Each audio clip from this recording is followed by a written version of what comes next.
Hi friends, welcome to our channel explain Telugu.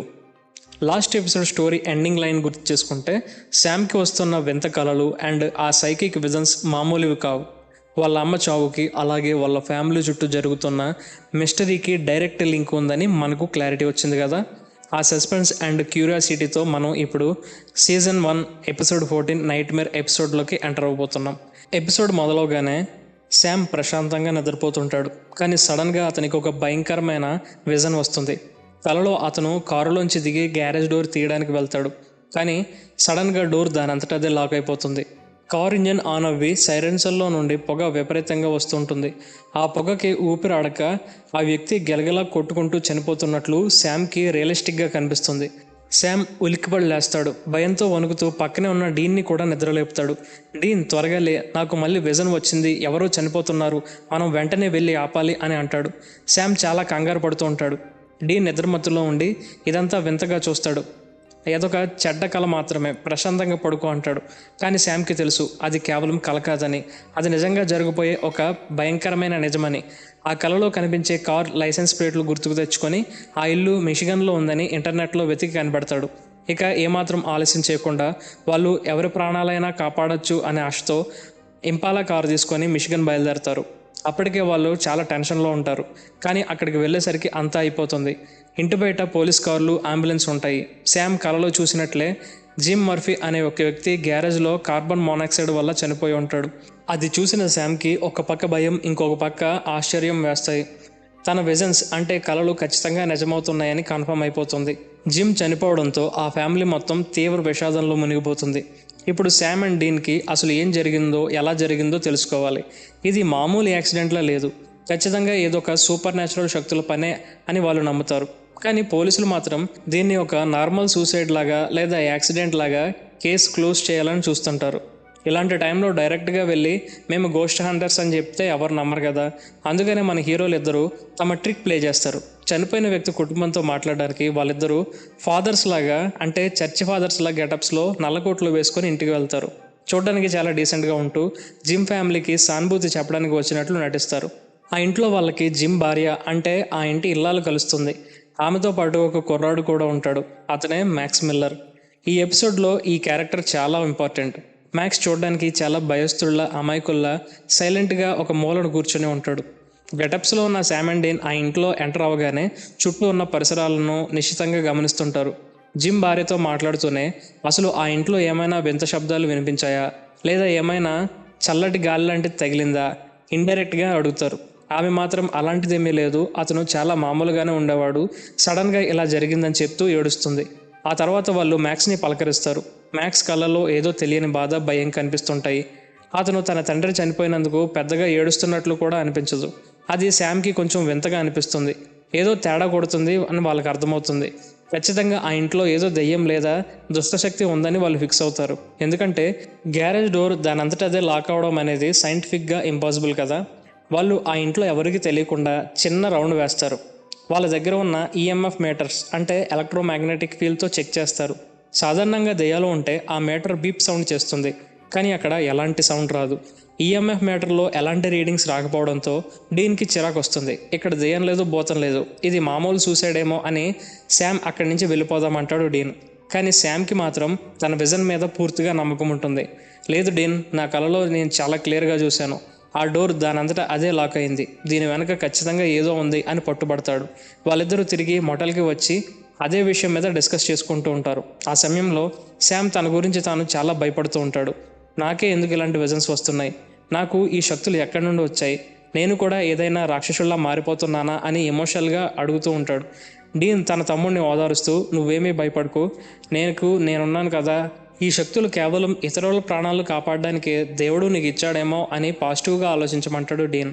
వాళ్ళు ఎలాగైనా ఈ మిస్టరీని సాల్వ్ చేయాలని డిసైడ్ అవుతారు. మరుసటి రోజు మళ్ళీ ఇన్వెస్టిగేషన్ మొదలు పెడతారు. అసలు జిమ్కి ఎవరితో అయినా శత్రుత్వం ఉందా, ఆ ఫ్యామిలీ బ్యాక్గ్రౌండ్ ఏంటి అని ఆరా తీయడం స్టార్ట్ చేస్తారు. చుట్టుపక్కల వాళ్ళని, పాత పరిచయస్తుల్ని అడిగినప్పుడు ఒక షాకింగ్ నిజం తెలుస్తుంది. జిమ్ బయట ప్రపంచానికి ఎంత మంచివాడేలా కనిపించినా ఇంట్లో మాత్రం అతను ఒక పెద్ద శాడిస్ట్ అట. ముఖ్యంగా తన కొడుకు మ్యాక్స్ని చిన్నప్పటి నుంచి విపరీతంగా కొట్టేవాడని, చిత్రహింసలు పెట్టేవాడని తెలుసుకుంటారు. అంతేకాదు మ్యాక్స్కి చిన్నప్పుడే తల్లి చనిపోయింది. ఇప్పుడున్న ఆవిడ వాళ్ళకి స్టెప్ మదర్. ఆ స్టెప్ మదర్ కూడా మ్యాక్స్ని జిమ్ కొడుతుంటే ఆపేది కాదు, సైలెంట్గా చూస్తూ ఉండేది అని వాళ్ళకి అర్థమవుతుంది. ఆ విషయం తెలియగానే శామ్కి మ్యాక్స్ మీద చాలా జాలి కలుగుతుంది. పాపం ఆ పిల్లాడు ఎంత నరకం అనుభవించాడో అని అనుకుంటూ ఉంటాడు. కానీ ఇవన్నీ పక్కన పెడితే అసలు జిమ్ని ఆ గ్యారేజ్లో చంపింది ఏ దయ్యం అనే లాజిక్ వీళ్ళకి ఇక్కడ దొరకదు. ఇలా ఇన్వెస్టిగేషన్ జరుగుతుండగా సడన్గా శామ్కి ఇంకొక పవర్ఫుల్ విజన్ వస్తుంది.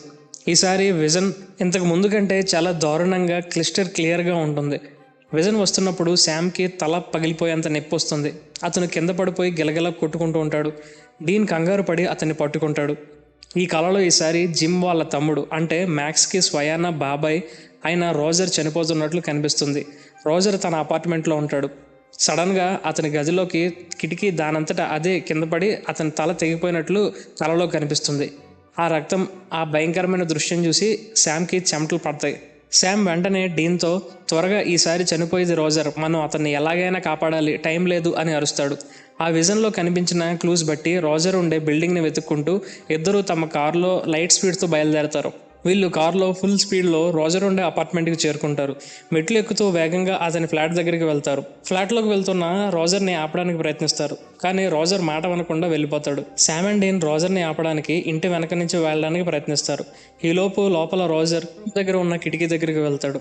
కిటికీ బయట తలపెట్టి దాన్ని మూయడానికి ప్రయత్నిస్తూ ఉంటాడు. అయితే సడన్గా ఆ కిటికీ దానంతట అదే ఫోర్స్గా కింద పడుతుంది.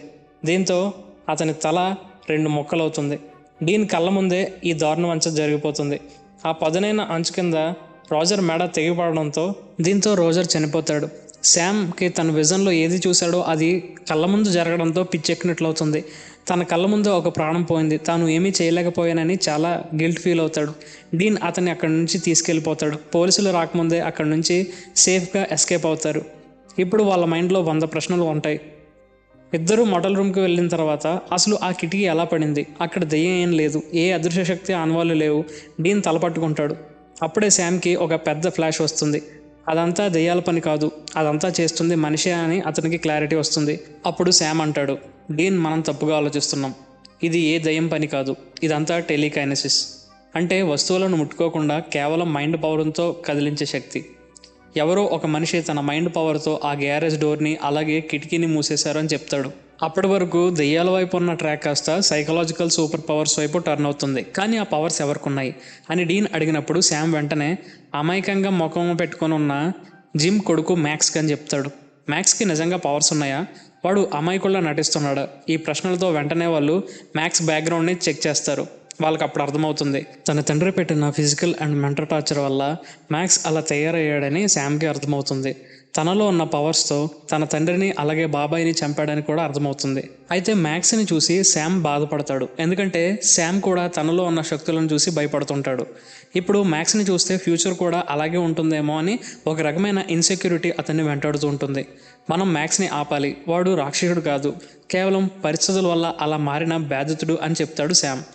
డీన్కి మాత్రం ఇవన్నీ అనవసరం, వాడు కారణాలు ఏమైనా చెప్పని. వాడు ఇప్పుడొక మర్డరర్, వాడికి పవర్స్ ఉన్నాయి, వాడిని వదిలేస్తే ఇంకెవరినైనా చంపేస్తాడు. మనం వాడిని ఒక మాన్స్టర్ లాగానే ట్రీట్ చేయాలని డీన్ తన బుల్లెట్ని లోడ్ చేసుకుంటూ ఉంటాడు. ఇక్కడ ఇద్దరు అన్నదమ్ముల మధ్య ఒక చిన్న క్లాష్ వస్తుంది. ఒక మనిషి తప్పు చేస్తే వాడిని చంపేయాలా లేక వాడికి కౌన్సిలింగ్ ఇవ్వాలా అని ఒక ఎమోషనల్ మోరల్ డైలమా మనకు కనిపిస్తుంది. అయితే వెళ్తుండగా శామ్కి ఇంకొక విజన్ కనిపిస్తుంది. ఈ విజన్ చూశాక శామ్ మరీ షాక్ అవుతాడు, ఎందుకంటే ఈసారి మ్యాక్స్ ఒక పెద్ద కత్తితో తన స్టెప్ మదర్ని బెదిరిస్తూ ఉంటాడు. అడ్డు వెళ్ళిన డీన్ని గన్తో కాలుస్తాడు. ఈ విజన్ చూసిన శామ్కి ఇంకా భయం వేస్తుంది, కానీ డీన్ మాత్రం భయపడాడు. మనం వెళ్ళకపోతే తన స్టెప్ మదర్ని చంపేస్తాడు, మన పని ప్రాణాలను కాపాడడం, నాకేమీ కాదురా అని ధైర్యం చెప్తాడు. ఇద్దరు కలిసి తమ కారులో ఆ ఇంటి వైపు ఫుల్ స్పీడ్తో బయలుదేరతారు. దారిలో శామ్ గుండె బాగా కొట్టుకుంటుంది. ఎలాగైనా అన్నయ్యని కాపాడుకోవాలనే తపన అతనిలో కనబడుతుంది. మ్యాక్స్ ఇంట్లో పరిస్థితి చాలా దారుణంగా ఉంటుంది. స్టెప్ మదర్ వంటగదిలో ఉండగా మ్యాక్స్ అక్కడికి వస్తాడు. అతని కళ్ళల్లో విపరీతమైన ద్వేషం కనిపిస్తుంది. నాన్న, బాబాయ్ నన్ను చావబోతున్నప్పుడు నువ్వు ఎప్పుడైనా ఆపావా? నువ్వు నన్ను చూస్తూ సైలెంట్గా నిలబడ్డావు, వాళ్ళకంటే నువ్వు పెద్ద క్రిమినల్ అని అరుస్తాడు. తన స్టెప్ మదర్ భయంతో వణుకుతూ ఉంటుంది. మ్యాక్స్ తన చేతిని కదిలించకుండానే తన మైండ్ పవర్తో వంటగదిలో ఉన్న ఒక పెద్ద కత్తిని గాల్లో తేలుస్తాడు. ఆ కత్తి నేరుగా ఆమె గొంతు వైపు గురిపెట్టి ఉంచుతాడు. ఆమె ఏడుస్తూ, నన్ను క్షమించు మ్యాక్స్, నేను భయపడ్డాను అని బ్రతిమలాడుతుంది. కానీ మ్యాక్స్ వినడు. ఇంతలోనే శామ్ అండ్ డీన్ ఇంటికి చేరుకుంటారు. డోర్ బద్దలు కొట్టుకుని లోపలికి వస్తారు. లోపలికి వచ్చిన శామ్ ఇంకా డీన్ చూడగానే మ్యాక్స్కి ఇంకా కోపం వస్తుంది. తన మైండ్ పవర్తో డీన్ దగ్గర ఉన్న గన్ లాక్కుంటాడు. ఇప్పుడు కత్తి స్టెప్ మదర్ వైపు, గన్ డీన్ వైపు గాల్లో తేలుస్తూ వాళ్ళ వైపు గురిపెట్టి ఉంచుతాడు. వెంటనే శామ్ తన 2 చేతులు పైకెత్తి, మ్యాక్స్ ప్రశాంతంగా ఉండు, నేను నీతో మాట్లాడాలి, నీ బాధ నాకు అర్థమవుతుంది, నువ్వు ఇంకొక మర్డర్ చేస్తే నీ జీవితం పూర్తిగా నాశనం అవుతుంది అని చాలా నెమ్మదిగా ఎమోషనల్గా మాట్లాడడం మొదలు పెడతాడు. మ్యాక్స్కి వీళ్ళు ఎవరో ఎందుకు గురించి మాట్లాడుతున్నారో అర్థం కాదు. నీకేం తెలుసు నా బాధ, నా ప్లేస్లో నువ్వు ఉంటే నీకు తెలిసేదే అంటాడు. అప్పుడు శామ్ ఒక పెద్ద సీక్రెట్ రివీల్ చేస్తాడు. నాకు తెలుసు మ్యాక్స్, నీకు శక్తులు ఎలా వచ్చాయో, ఆ నరకం ఎలా ఉంటుందో నాకు తెలుసు అంటాడు. నాకు కూడా ఇలాగే కొన్ని పవర్స్ ఉన్నాయి, నీ గతం నా గతం ఒకటే అని చెప్తాడు. ఇది విన్న మ్యాక్స్ కొంచెం ఆశ్చర్యం వేసి ఆ కత్తిని గందిని కింద పెట్టేస్తాడు. మాట్లాడు అని డీన్ని, స్టెప్ మదర్ని పక్క గదిలోకి వెళ్ళమంటాడు. ఇప్పుడు ఆ గదిలో కేవలం శామ్, మ్యాక్స్ మాత్రమే ఉంటారు. శామ్ మ్యాక్స్తో నీ తల్లి ఎలా చనిపోయిందని అడుగుతాడు. నాకు 6 నెలల వయసున్నప్పుడు మా అమ్మ నర్సరీ రూమ్ నుంచి సీలింగ్ అతుక్కొని మంటల్లో కాలిపోయిందని చెప్తాడు. ఆ మాట వినగానే శామ్ కాళ్ళ కింద భూమి కంపించినట్లు అవుతుంది. ఎందుకంటే శామ్ వాళ్ళ అమ్మ కూడా అలాగే చనిపోతుంది. ఇద్దరు తల్లులు ఒకేలా చనిపోయారు. ఇద్దరికి కరెక్ట్గా 6 నెలల వయసు ఉన్నప్పుడే ఆ దారుణం జరిగింది. ఇప్పుడు ఇద్దరికి సూపర్ న్యాచురల్ పవర్స్ ఉన్నాయి. ఇదంతా ఏదో ప్లాన్ లాగా ఎవరో పగపట్టుకొని చేస్తున్నట్లు శామ్కి అర్థమవుతుంది. ఈ విషయం కన్ఫర్మ్ చేసుకోగానే శామ్ కళ్ళల్లో నీళ్ళు తిరుగుతాయి. చూసావా మ్యాక్స్, మన ఇద్దరి జీవితాలు ఒకేలా ప్రారంభమయ్యాయి. నీలాగే నాలో కూడా కోపం, పగ ఉంది. కానీ ఆ పగ మనం ఇలా అమాయకుల ప్రాణాలు తీయడానికి వాడకూడదు అని ఎంత చెప్పినా మ్యాక్స్ వినడు. అతను తన చేదు గత తాలూకు ట్రాక్లో పడిపోయి ఉంటాడు. నీ ఫ్యామిలీ నిన్ను ప్రేమగా చూసుకుంటుంది, కానీ నా ఫ్యామిలీ నన్ను అలా ట్రీట్ చేయలేదు, నేను వీళ్ళందరినీ చంపాల్సిందే అని మళ్ళీ కోపంతో ఊగిపోతాడు. శామ్ అతన్ని ఆపడానికి వెళ్ళేలోపే మ్యాక్స్ తన పవర్తో శామ్ని తీసుకెళ్లి పక్కనున్న స్టోర్ రూమ్ లాంటి క్లాసెట్లో పడేస్తాడు. డోర్ లాక్ చేస్తాడు. ఆ తర్వాత మ్యాక్స్ తన స్టెప్ మదర్ని చంపడానికి పక్కనున్న రూమ్లోకి వెళ్తాడు. అయితే తన అన్నయ్య చనిపోతున్నాడు అనే విషయం అర్థమవుతున్న శామ్కి తనలో ఉన్న కొత్త శక్తి నిద్రలేస్తుంది.